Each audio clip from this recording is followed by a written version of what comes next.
A very happy morning, students. Today we are moving on to the new chapter, that is chapter number 16, Emerging Service Businesses in India. So we were listening about various forms of business organization, isn't it? Like sole proprietorship, partnership, joint stock company, MNCs, government organization, and so on. Now we are moving on to a separate interesting topic, that is the emerging business services which are being used in this new generation and which are used in these new form of business organization. So what are the various emerging service businesses in India are? Generally it is categorized under 5. What are they? First one is franchising, then factoring, logistics, then outsourcing, and then last we have e-commerce. These words you could have used in your day-to-day activities, which you could have heard by different people saying that. Now we will see each one separately.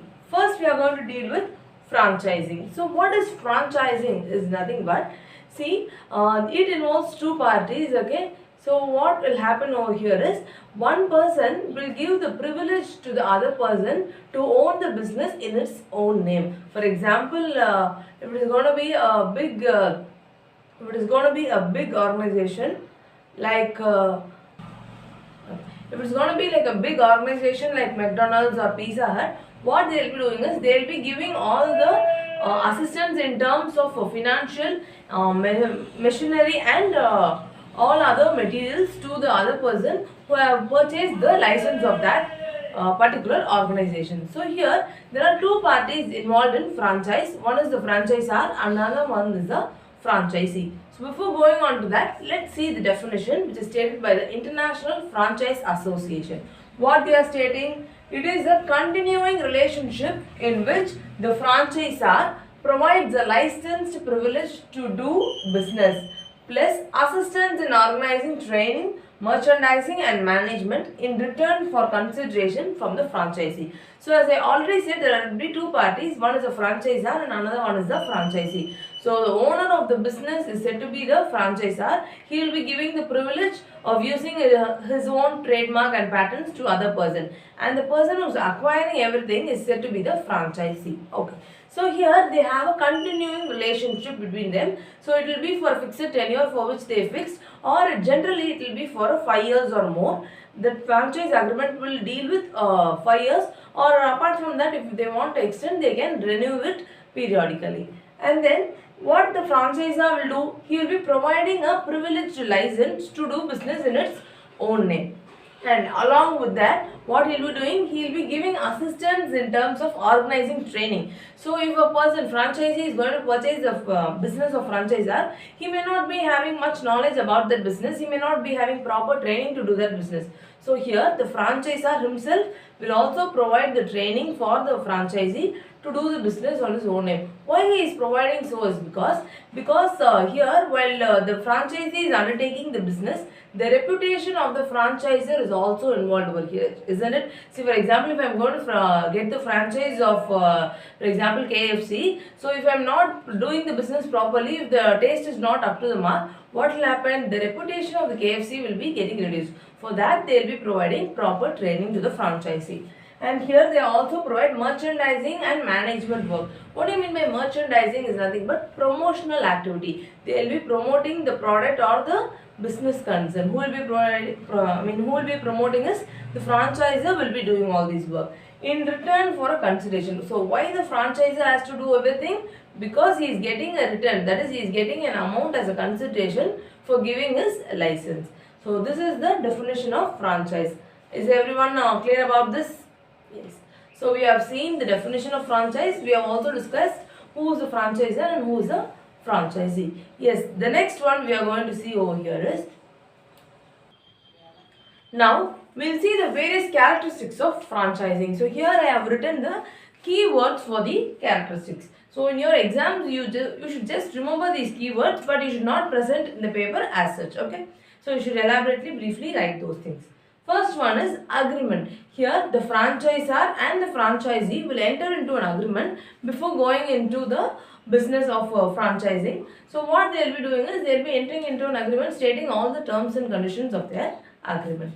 The second characteristics is, as we already said, the tenure for the franchising will be for a minimum of 5 years, and it may also extend by renewing the franchise by regular intervals. So initially what they'll do, they'll just buy or they'll just acquire the franchise for 5 years, and after that if you want to extend the franchise, you can just pay some renewal amount and then you can make it up. The next one is undertaking. What is undertaking over here is, so while entering into the contract of franchising, both the franchisee and the franchisor has to make some undertaking. So here, first the franchisee, one who is acquiring the business, what he will be undertaking is, he will be stating that he will be not using any other product which is recommended by the franchisor. For example, as we already said, if I am going to have a franchise of KFC, I should work only on that particular product and not more than that. I should not open any ice cream shops in that place location. So it is coming under the undertaking of the franchisee that he should not meet up with any other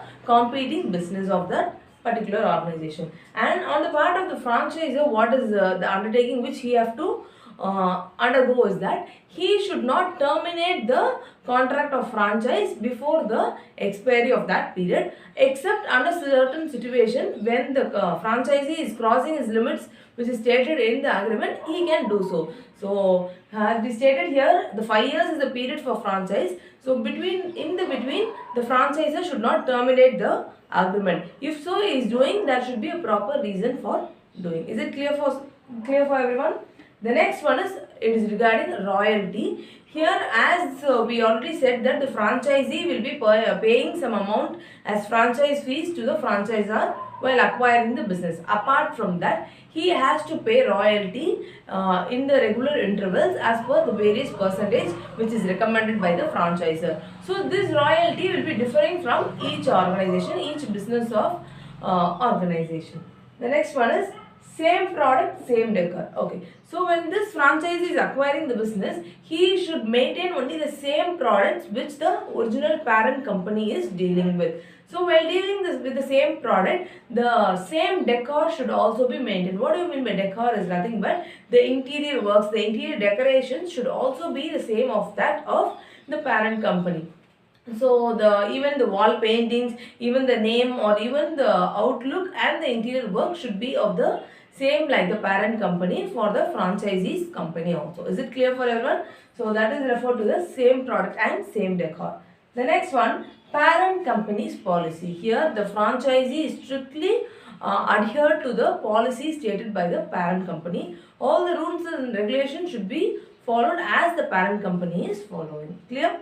The next one is provide training. So here the franchisor should provide training to the personnel of the franchisee. Why? Because as I already said, because it deals with the reputation of the franchisor's company, so he will be providing proper training. Okay. So these are the various characteristics of franchising. I want you all to write elaborately, not like keywords over here. Is it clear? Okay.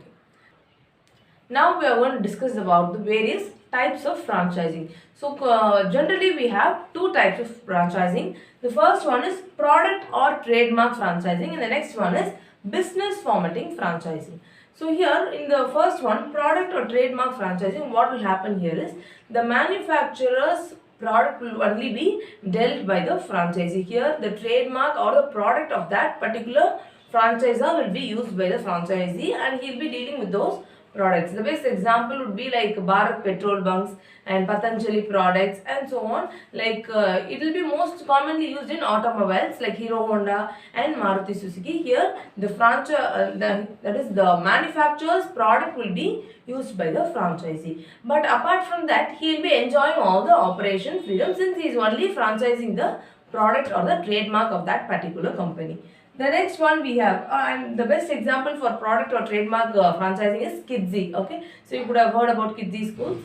The next is about business formatting franchise. Here the franchisor will provide the privilege of a complete package, a complete business package to the franchisee. What do you mean by that complete business packages? He will be lending his own name, he will be lending training, promotional activities, and he will also be marketing for that particular organization. So when a franchisee is receiving a complete business package, it is said to be business formatting. The best example would be McDonald's, Pizza Hut and KFC's. So these are the various types of franchising. Here now we are going to discuss about the various advantages of franchising. So what are the benefits which we get while franchising? The first one is reduced risk. So imagine that if you are going to be a fresher in starting up a business, you will not be having so much of knowledge or so much of experience regarding that particular business. So here, while starting up a new business, the risk of expanding, the risk of marketing the product will be reduced when you are doing franchising, because that product or that organization will always, will already be famous and it will already be having a reputation. So when you are doing a franchise over that organization, you will not be facing so much risk while starting up a new business unit. The next one is business expansion. Now think from the point of view of the franchisor. If he wants to expand his business, for example, if he is starting his business and is running all his business in USA, and if he wants to expand his business, he has to spend his own money to set up the organization in different countries. But in the case of franchising, what will happen? The franchisee himself will be providing the money so that the franchisor can expand his business all over the world. Is it clear? So business expansion is being promoted in this franchising, which is very much beneficial for the franchisor. Next, cost of advertising. See, in this case, you have to see both the persons, franchisor and the franchisee. For both of them, it will be a equal benefit. Why? Because for the advertisement, both will be sharing the amount for promoting that product. So here, the cost of advertising is not kept on the burden of a single person. Rather, it is shared by both the franchisor and the franchisee. Next one, operational support. This operational support is provided by the franchisor to the franchisee. Here, as we already discussed, he will be providing the training. He will also be providing various other materials and equipments for the franchisee company to, to organize his business efficiently. And as we also discussed, the same type of product will be maintained and the decor of the product will also be very much similar. Is it clear? So all these operational support is being provided by the franchisor, which enables the franchisee to do his business efficiently. So these are the various advantages of the franchisee. So the next one which we are going to see over here is the various disadvantages of franchising are given here. So the first one is franchising fees. So while entering into a franchise agreement, the franchisee has to pay an initial franchise amount to the franchisor. And apart from that, after the expiry of their tenure, that is said to be the 5 years, for renewing its agreement, the franchisee should also pay additional franchise fees to the franchisor. This on the part of the franchisee is a bigger disadvantage. Why? Because he have to pay a lump sum amount to the franchisor, so which will be difficult for the franchisee to do so. The next one is fixed royalty payment. Apart from the franchising fees, he should also pay regular royalty to the franchisor. So it will be paid out of his income which he is earning. So for example, if he is going to earn some amount of 50,000 per month, in that a part of the amount will be sent to the franchisor. So at the whole, if you see, the income of the franchisee is being reduced since he have to pay some part of royalty to the franchisor. So it is also a disadvantage on the part of the franchisee. The third one is danger of image tarnishing. So if you see in the point of view of the franchisor, this will be a biggest disadvantage. What is that? See, he is leaving his name, he is giving his patent and trademark to a franchisee. If suppose that franchisee is not able to run the business efficiently, the name or the reputation of the franchisor will be getting reduced. So he always has a danger that his reputation may be just tarnishing or getting reduced at any time. So this is a disadvantage from the point of view of the franchisor. Next one, lack of freedom. Even though we say that the franchisor is providing very much support, he is providing various training and all. So if you see at a whole, the freedom of the franchisee is being reduced in this part. Why? Because he cannot do his business in his own way. He have to always abide to the rules and policies stated by the franchisor. So the freedom of the franchisee is being reduced, or it is being getting avoided in the case of franchising. The next one is limitation on range of products. Here, the franchisee should only deal with the products stated by the franchisor. Apart from that, he should not deal with the other products. See, for example, in that locality or in that weather condition, for example, if it's going to be summer season, ice cream products will be running very much fastly. So, if that franchisee wants to make up some ice cream products in his own concern, he should get the permission of the franchisor. If so, he is not allowed to do so, he cannot do his business. He cannot do his business on that particular product. So, the range of the product is being restricted under franchising, where the franchisee will not be having the freedom to do his business in a wide range of products. So now we have seen the definition of franchising, we have seen the parties involved in franchising, the various types of franchising, the various characteristics of franchising, and then advantages and as well as the disadvantage of franchising. So at a conclusion, what we come here is the franchise from the point of the franchisor will be very much useful for expanding his business. And if you see from the point of the franchisee, if he is going to be a new entrant to that business, it will be very much useful for him, since because he has not done his business in the previous years. So if he is going to enter newly, and if there is always a person beside him to provide operational support, to provide training, it will be very much useful for a new entering franchisee. But as a whole, if you see, there are various advantages and disadvantages from the both point of view of franchisor and franchisee. It all depends upon the person who is engaging in the business. And this franchising is considered to be the wonderful business opportunity for doing international business, where you can spread your business organization all over the country. So with this, I hope that you could have understood something and everything about franchising. So we'll see the rest of the topic in the next session. Thank you, students.